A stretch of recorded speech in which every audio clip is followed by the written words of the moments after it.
Mr. Speaker, Their Majesties King Charles III and Queen Camilla. 35 years ago, his mother was here, speaking of the power of friendship. Today her son returned as monarch to share the same message. The audience from across the political divide heard one of the most powerful speeches delivered by the king during his reign.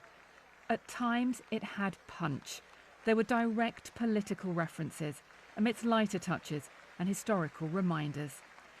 After events at the weekend in Washington, he began with words of comfort and solidarity. Let me say with unshakable resolve, such acts of violence will never succeed.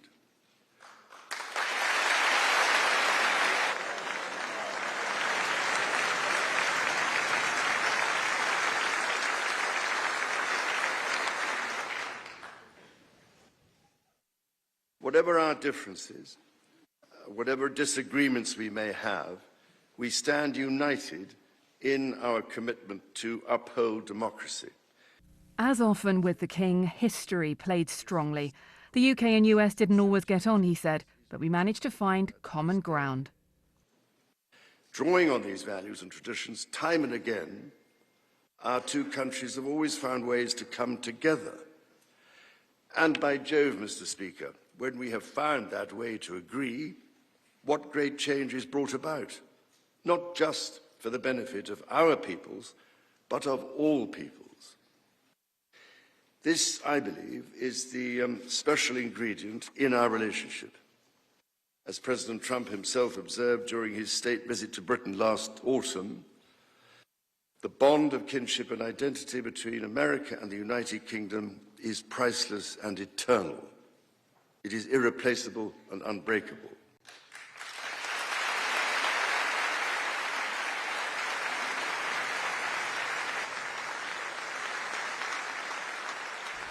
The standing ovations came thick and fast. When the king touched on politics, he was careful. But there was a reminder of the power of NATO in response to the attacks of September the 11th. In the immediate aftermath of 9/11, when NATO invoked Article 5 for the first time, and the United Nations Security Council was united in the face of terror, we answered the call together, as our people have done so for more than a century, shoulder to shoulder through 2 world wars, the Cold War, Afghanistan, and moments that have defined our shared security. Today, Mr. Speaker, that same unyielding resolve is needed for the defense of Ukraine and her most courageous people.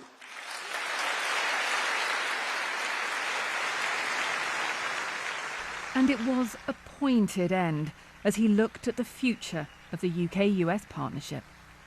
America's words carry weight and meaning, as they have since independence.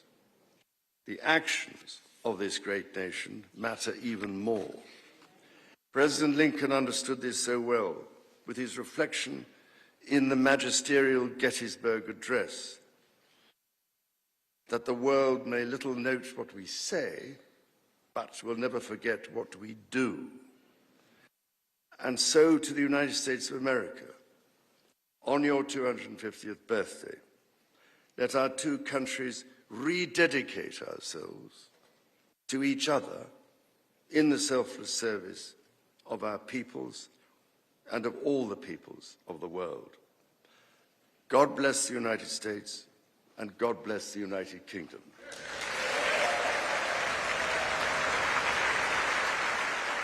Ladies and gentlemen, the President of the United States, Donald J. Trump, and First Lady Melania Trump.